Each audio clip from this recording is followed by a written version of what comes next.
Hello, Grand Rapids. How's everybody tonight?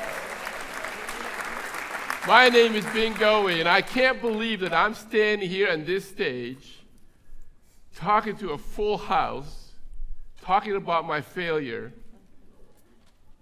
and believing Jonathan that tells me I will really enjoy this experience. But that's part of my failure. My most recent failure, I believe Jonathan. But what I want to talk to you about tonight is, I want to take you back 55 years ago. I know that most of you weren't even born then. But 55 years ago, two things happened in my life that had a dramatic impact on what I've become. 55 years ago, I think we became the first Chinese family that made the front page of the Grand Rapids Press. January 9, 1960 is the date of this front page. And in this corner right here is the picture of a Chinese family arriving in Grand Rapids. My family, my parents, and their 7 children. 55 years ago. But another event occurred in that year, an event that dramatically changed my life. A failure that I didn't even realize was a failure until 25 some years later. You see, 55 years ago was this young 12-year-old boy that all he wanted to do was to belong, to be a part of. But you know, 55 years ago in Grand Rapids, that was tough for this Chinese boy. It was tough because I had to listen to classmates talk about Chinaman who pulled their eyes on the sides and pretend like they were Chinese.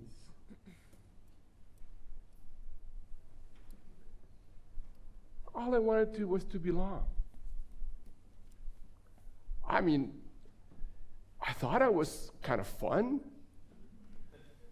I liked good grades, especially if I did like a dad that wanted me to have good grades.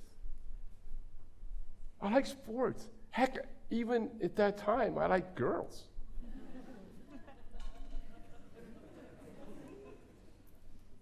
But what was it? What was it? What was the answer? I was looking for an answer that allowed me to be part of, to belong to a group. It was a few months into my school year there in which a classmate of mine came to me, someone that I considered a friend. And he said to me, Bing, you're okay. You're okay. But you have to watch out for those Negroes. Bingo, I had my answer. I'm fine. As long as I am willing to remember that I have to watch out for those Negroes. For the next 25 plus years, I absorbed all the information, all the things that the news media told me, all the things that the schools told me in their history books, all the things that the church would tell me about the Negroes that allowed me to say, yes, I'm okay. I'm okay. I just have to watch out for those Negroes.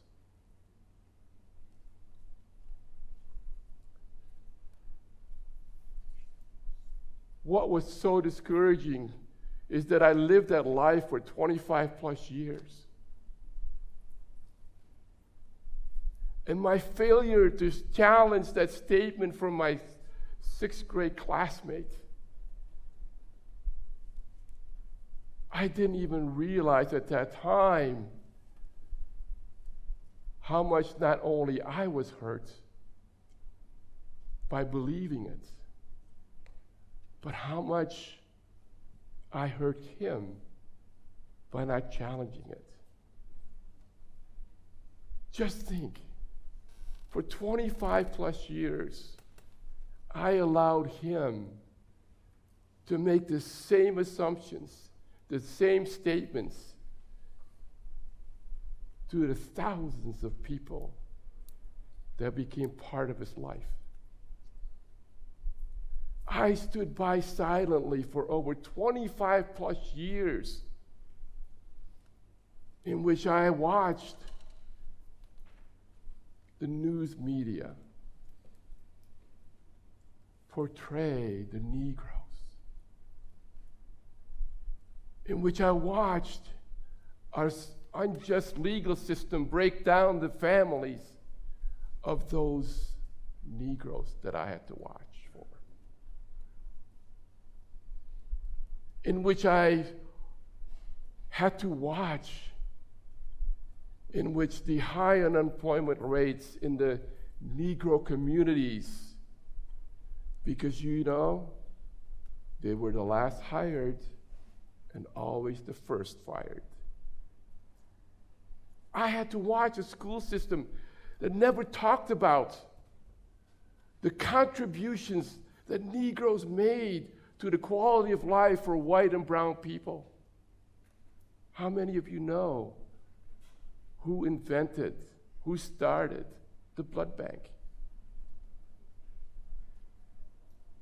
the traffic light, the incandescent light bulb? Schools didn't teach that. We didn't know. And then the church, the city of churches, where the Judeo-Christian beliefs is that because the Negroes are descendants of Ham, they didn't deserve the blood of the Savior. For 25 years, I absorbed all that. And I thought, I'm okay. I'm okay. Until it knocked on my door. Because you see, in the late 1980s, around 86, 87, my father came to me. I was a grown man at that time. I had a family.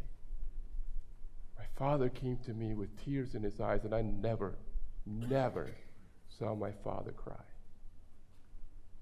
And he shared with me, and I said to him, Dad, what are you crying about? Then he shared with me the humiliation, the discrimination that he had to endure. And I began to think, what did my silence do that caused him that much pain? What did my failure do to not challenge that I knew probably was not right, but I was self-consumed by wanting to be okay?